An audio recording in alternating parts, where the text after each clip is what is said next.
So I want to jump in here with a little discussion of what we mean by Western civilization or the Western philosophical tradition, um, because we live in a time where um, in past generations this would have been assumed as something we should study. We live in a time where it's questioned: is that ethnocentric? Is it somehow problematic? Is it somehow racist? To talk about um, the Western philosophical tradition um, and what we mean by that. So I want to look at this because I think it's formative and foundational for our culture, and to assume um, either all good or all bad about something to do with the formational and foundational understandings and philosophical tradition of our culture is itself problematic. So I want to start with a key figure. I just want you may have heard of St. Augustine of Hippo. Very prominent, very important figure for Western uh, theology, Western philosophy. What I mean by that is European, Central European, Western European, eventually American. Um, our theology, our philosophy is built on a lot of the ideas of St. Augustine of Hippo. Um, Questions of freedom and determinism. Are we free to act? Are we determined? Those types of questions. Um, Questions of, for the church, salvation or the nature of humanity. Are people essentially good? Are people essentially bad? Um, a lot of the theology of John Calvin is formative to Europe, has roots in St. Augustine of Hippo.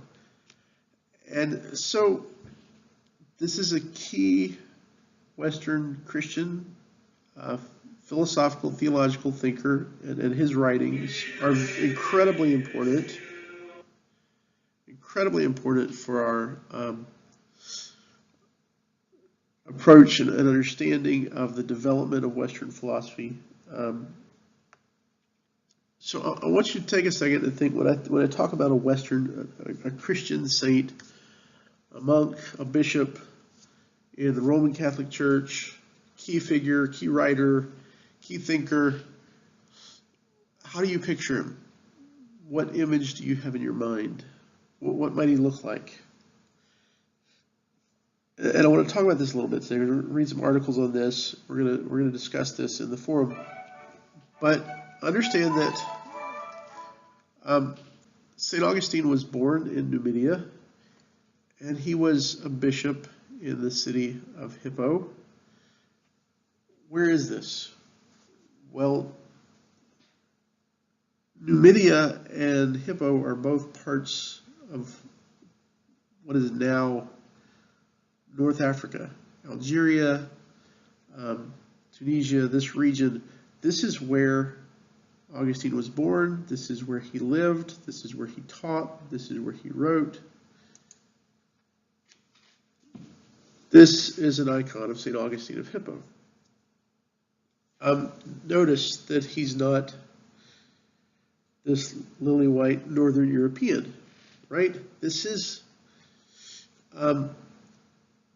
often our images of people are shaped by our own self-images, right? So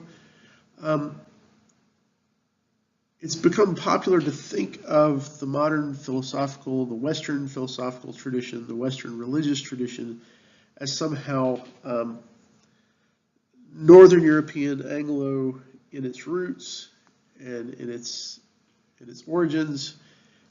And so a lot of our religious imagery, a lot of our intellectual imagery, a lot of the pictures that we have, the images that we have are of basically very white Northern European people. And this leads to a discussion. We have a history problem. The modern period, from about the 1400s onward, there's a serious problem of colonialism, expansionism, slavery, displacement of peoples from their homes, destruction of cultures. And this gets attributed to the whole of Western theology and philosophy and thought, which is sad because there's a lot of depth of Western philosophy and thought and religion dating back for centuries that is far more diverse. It's far more rich culturally than we give it credit for, right? So we need to realize that oftentimes our self-image has affected our understanding of past peoples, understanding of our own religious imagery. So this is a religious imagery, right? This is Mary and baby Jesus. This is a very Northern European icon. I believe this one actually comes out of Austria. What does Mary look like? What does Jesus look like? Right here's this light complected, light eyes, light hair. We see our heroes much like we see ourselves. That just is the case, for good or bad, for right or wrong, whatever it is. That's how it is, and it's not just Northern European descent white people that do this, right? If we look at religious art, Christian art, okay, understand Mary was Jewish, Jesus was Jewish. We'll talk about that more in a minute. But wherever this Christian message has been preached, there's religious art that grows up around it, religious iconography, right? And what does it look like? Well, it frequently looks like the people that embrace the message. So that's from a Choctaw group of Christians, right? Choctaw in the southern now U.S., this is an image of Mary and Jesus as a boy. This is from China, right? Christians in China. Christianity first made it into China around 600. It made it again a little bit before the colonial era. It's always struggled because every culture also, we'll talk about this a little bit, but every culture tends to see outside cultures as barbaric and strange and odd. So from the Chinese perspective, Europeans were total barbarians. From the Japanese perspective, Europeans were total barbarians. Just like from the European perspective, Chinese and Japanese were total barbarians. This is how most cultures have seen the world around them throughout history. But when they take on a hero, when they take on a religious figure, they often make that figure look like themselves. I'm using Jesus and Mary because they're central to Western culture. But you could look at this with the Buddha. The Buddha was from India. He was an Indian prince.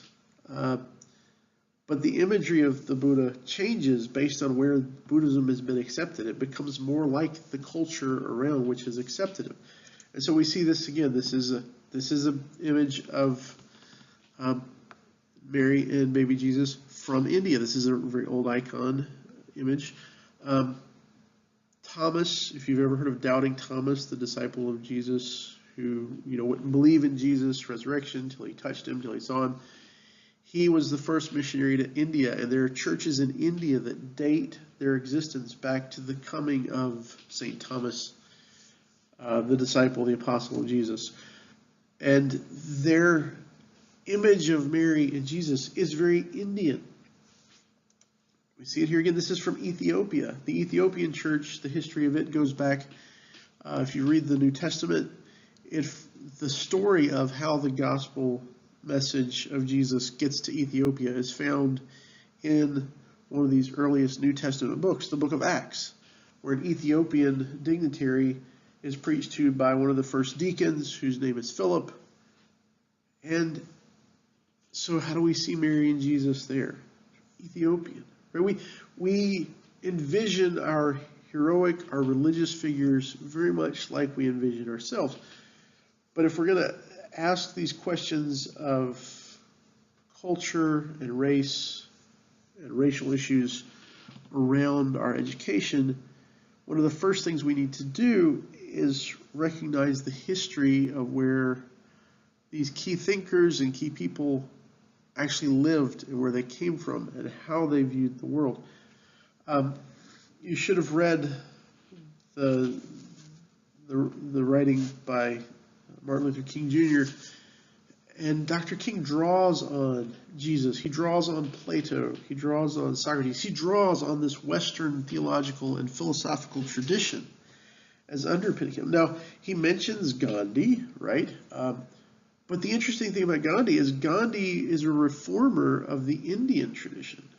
Because in India, the dominating culture, in fact, one of the reasons possibly that Western powers were able to dominate so easily in India was because of a caste system, which said that certain races of people are higher, they're more valuable, they're superior to others. So you have these caste structure, and part of that caste structure are the untouchables, the Dalit.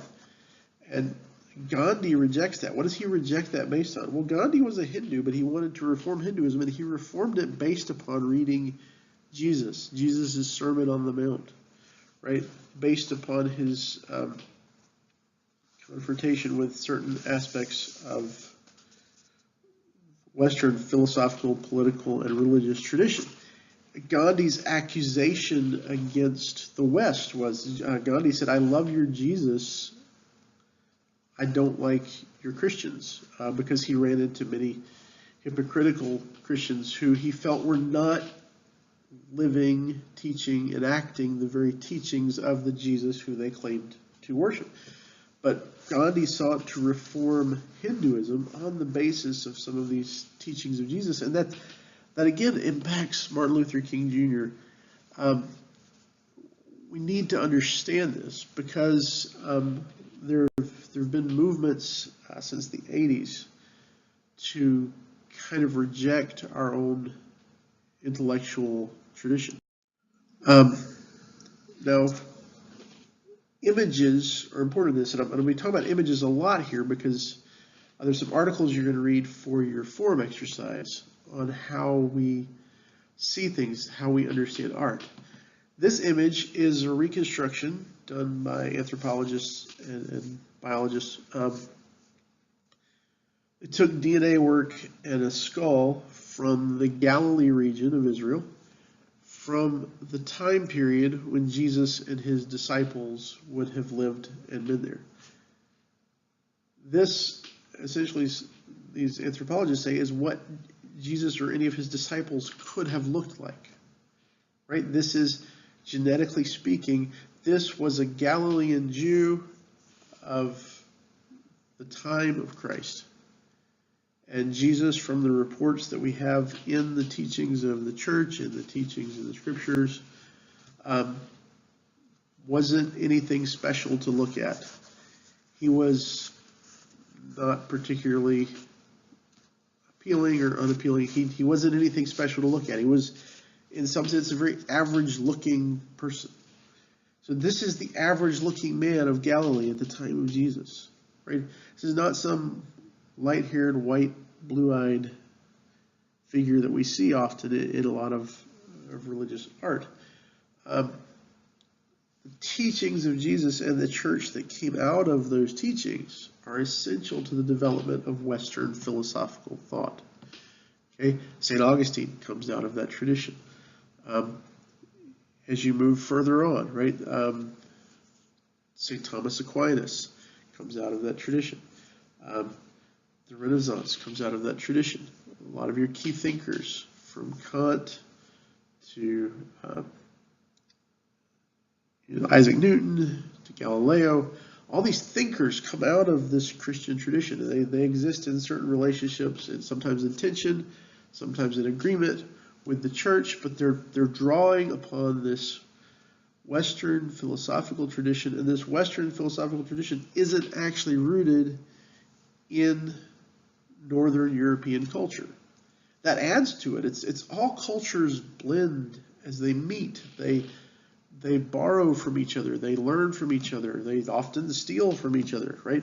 Cultures interact. There's an interchange of ideas, there's an interchange of understandings and art and imagery and stories and food. And, I mean, this is how the world works. These cultures interact. But in a certain popular movement in the U.S. academia for a while, there was this kind of rejection of Western civilization as somehow privileged. And we need to talk about, we need to be aware of the idea of privilege. And Martin Luther King Jr. talks about this idea of privilege. But what he sees as privilege is important and very real. What becomes the point, what it comes to oftentimes in academia, is this rejection of everything before because white people happened to use it. But I would argue that oftentimes we find other cultures rejecting their own heritage because white people happened to use it, which is a sad loss. W.E.B. Du Bois is a great writer. He recognized this. He drew on richly the classical tradition from Rome and Greece and North Africa. But we need to understand this reality as we look at this. We need to take seriously these questions, and we need to take them seriously in the sense that we understand that oftentimes our images skew our understandings of where things come from. So, take for example Reed College in Portland, Oregon. That's the West Coast. Tend to be a little more extreme on these issues than perhaps we are here. But Reed College had this whole thing. This is from there was an article in the Atlantic, which is a really good media source. Some other places as well about how students were actually protesting teachers in a humanities class for teaching Western civilization, which they said is racist, is white supremacist concept. You shouldn't teach this. The professors that were teaching this were, one of them was Iranian, one of them was Latin American lesbian, one of them was Jewish, and the students who were protesting were calling them racist, were saying they were white supremacists.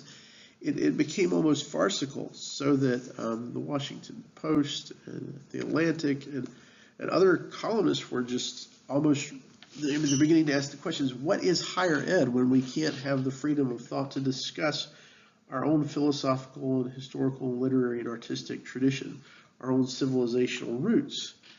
But I want you to think about this, and I want to present this. Western civilization is not some simply Northern European. That's actually the white supremacist movement tries to claim Western civilization as a Northern European creation. It's not. Okay? Something as simple as our fables, little moralistic stories that we tell children. If you ever heard of Aesop's fables, Aesop was Greek. He was captured and a slave in a court in Africa. So some of his stories actually are African stories. If you do research into some very traditional African stories from Central Africa, from North Africa, you find these tremendous correlations and connections in Aesop's fables between them. One of the most striking is the tortoise and the hare, right? Everybody knows the story of the tortoise and the hare. This is an African story. It came into the West through Aesop, this Greek writer, okay, who it eventually makes its way into America through, I don't know, Bugs Bunny or something. I mean, you get this, that there's this borrowing, this movement, this sharing of cultural stories, learning of each other's stories, and this is not some Northern European thing. Socrates, Plato, Aristotle, these are Greek men who probably didn't look that much different from that previous image of a Galilean Jew that could be something like what Jesus or his disciples would have looked like, right? These are dark-complected, dark-haired, dark-eyed men. And the thing is, during this time, cultures warred, cultures cooperated, cultures fought, cultures made treaties. People were divided, sometimes, usually along tribal lines, right? Not skin color, but cities, city-states, legal systems. To the Athenians, most other non-Greek cultures were considered barbaric. But to the Persians, who were a massive empire, the Greeks seemed barbaric. The Greeks and the Persians warred against each other, right? This is how this went on. They borrowed from each other's cultures. They impacted each other. And these cultures overlap. They share stories. And so a lot of our culture comes out of this region, this kind of Mediterranean, Middle Eastern, North African region. This is the formation of what we would call Western civilization. Happens in what is now modern-day Iraq, Iran, Israel, North Africa, moving into Central Africa, into Southern Europe. This is the kind of the birthplace of what we would call Western civilization. This is the place where Socrates' ideas come into fruition, where Plato does his writing, where Aristotle does his thinking, and eventually what passes those ideas on to the larger Western European and then eventually Northern European cultures after centuries, really, is the church. The Christian church passes this on. But the Christian church is something really profound in the sense that when it comes to issues of race and culture, in the sense that at its very foundation, there's a sort of rejection of race as a central identity factor. Right? The earliest church in the book of Acts has this discussion over what do you have to do to be a Christian? Do you have to become a Jew? Do you have to be circumcised? And the conclusion they come to is no, you don't become a Jew to become a Christian.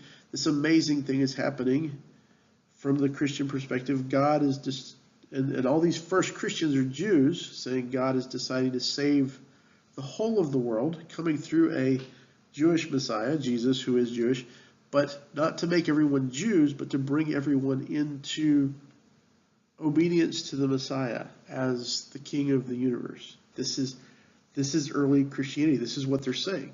That's profound. And that vision, one of the first writers, most prolific writers of the New Testament, the Apostle Paul, he writes at one point, in this figure, in this Messiah, Jesus, this Christ, which means Messiah in Greek, there isn't Jew and Greek, there isn't civilized and barbarian, there isn't slave and free, there isn't even really to be a clear distinction in the sense of value. There's no distinction between male and female. That everyone is in Christ has value in God. That's one of the essential Christian doctrines. You should have seen that in the writing from Martin Luther King Jr. That Christian doctrine, that underlying Christian reality, which is foundational to a lot of Western civilization, is what drove Dr. King. Is what strongly influenced the writings, though he wasn't a Christian. I don't believe in as far as his primary beliefs, but W.E.B. Du Bois, amazing writer who absolutely embraces this kind of Platonic and Socratic and Aristotelian thinking and huge portions of the Western art and culture, which he finds beautiful, as rooted in this larger world, right? But this rejection of these devaluations of others for being other. And we can see this early in the church. Justin Martyr is an early martyr. He was one of the first Christian philosophers. And he talks about, he writes in his first letter to one of the emperors trying to defend Christianity as a good thing. And he basically says this new way of thinking, this new faith, this new religion, it brings us together, right? It says, We who valued above all things the acquisition of wealth and possessions, now what we bring what we have into a common stock and communicate to everyone in need. We who hated and destroyed one another, and on account of their different manners would not live with men of a different tribe. Right? This is a sort of contention over differences, the other, a dislike, a disdain for the other. He says, now since the coming of Christ, this Messiah, live familiarly as family with them and pray for our enemies and endeavor to persuade those who hate us unjustly to live comfortably, conformably to the good precepts of Christ, to the end that they may become partakers with us of the same joyful hope, reward from God, the ruler of all. Right? This is a radical idea, but this is foundational to Western civilization. And this Western Christian underpinning of how the world is to be understood, at some points it even rejects slavery. Gregory of Nyssa, in a sermon to a bunch of wealthy people in Constantinople, he rejects outright as wrong slavery. Because why? Because people aren't to be valued more or less based on their family line, based on whether they're a man or a woman, based on whether they're of a certain tribe or from a certain land or born in a certain area. People are people made in the image of God. This is essential. These ideas are what drive a lot of Western thinking, a lot of Western philosophy. The ideas of liberty, the ideas, even though they're imperfectly, right, very imperfectly put into place in, when you get to the Declaration of Independence in the Americas, right, 1776. I mean, obviously much later, but we hold these truths to be self-evident that all men are created equal. Where does that idea of created equal come from? It comes from this heritage, this Western civilization heritage, rooted in this Middle Eastern mix of Greek, Persian, North African, coming through this Judaic place, this Messiah, this Jesus. These teachings are essential to the formation of Western culture, the freedoms that we love, the valuation, right, that we care about sick people, that we care about old people, that we care about ideas of equality, that we care about people who are different and diversity. These things are rooted in this philosophical religious tradition of the West that we're studying. Doesn't mean you can't find them anywhere else. That's not my point. But my point is to reject them, to assume that because various parts of them were embraced by colonial powers from Northern Europe at certain periods of history means that they all must be horrible and rejected as racist or white supremacist.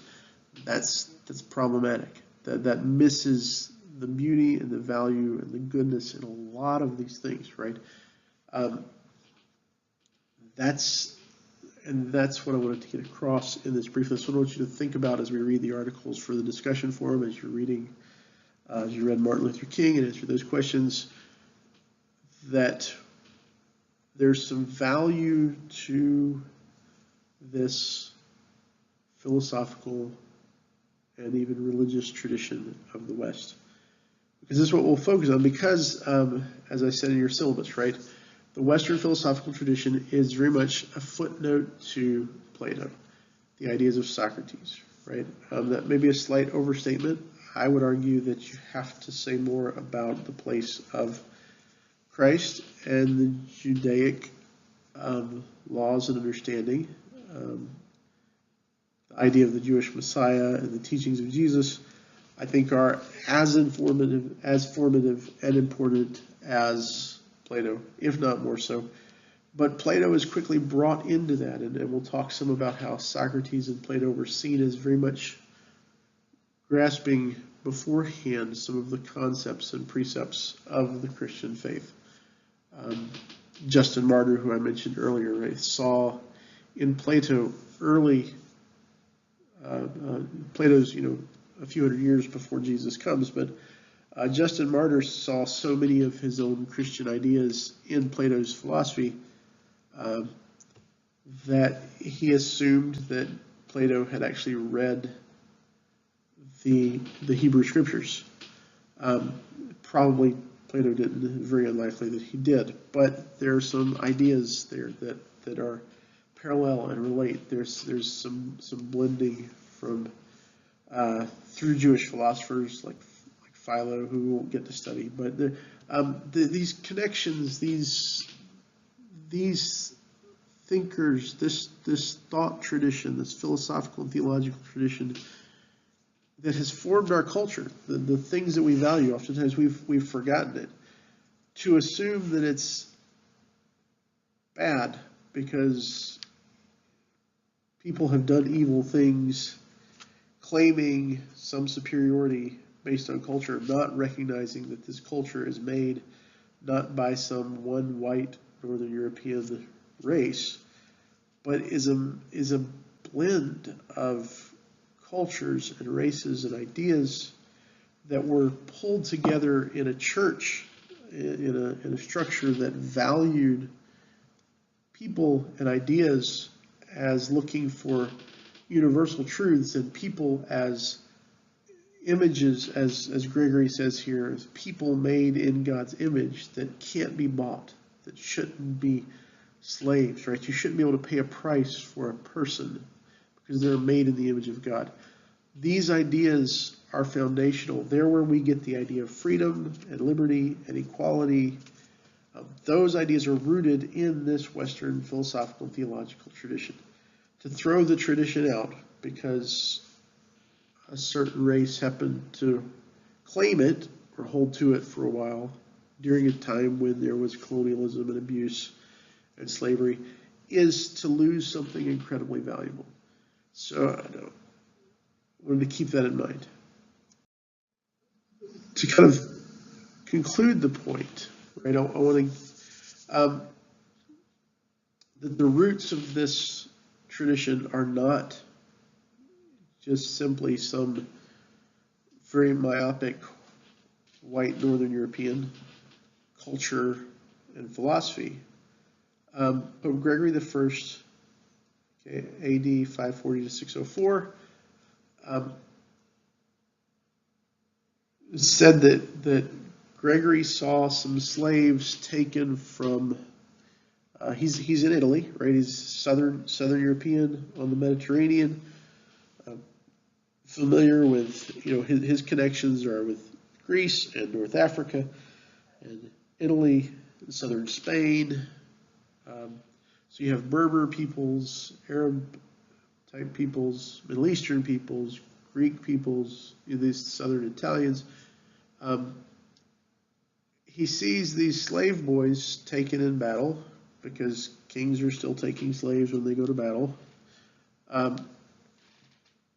And they're these blonde-haired, blue-eyed boys, and they're considered total barbarians. But he sees them. He's never seen blonde hair and blue eyes. He's never seen it. He's never seen this. And he asks, "Who are these?" And he's told these are the Angli in Latin, right? And so the Anglos and the Saxons, right? And he says, "Non Angli sed angeli," right? Not angels, but angels. This inspires him to send some early Christian missionaries into the north of Europe. Some had gone before, but this makes it a kind of a papal work to send missionaries into the north of Europe. So this is when much of this culture makes its way into Germany, into Northern Europe, into Austria. This leads up to, Charlemagne. There had been Christianity in the southern part of England under Roman rule prior to the fall of Rome, but much of it was pushed out by the Anglos and the Saxons, who were not Christian, who were not of this tradition, of this what we now call the Western tradition. The Anglos and the Saxons were not part of that tradition. They had a very Nordic Viking tradition of their own. Um, they despised Christianity. They were brutal to Christian kings of the British, of the southern parts of Germany and into France, wherever they found Christians. Gregory is one of the first to systematically and structurally try to send this Christianity, and this is where the Western culture moves into what's now called the West, Europe, Western Europe, Northern Europe. This is how it comes there. It comes from this Mediterranean region. So something to keep in mind when we see people protesting or arguing that we shouldn't focus on Western civilization, that that's somehow supremacist. To give way to that argument is to give up a lot of beautiful thinking, thinking geared towards finding truth, beauty, and goodness in the world and for people. It's to surrender that out of hatred for a culture that has its own beauties to it. The northern,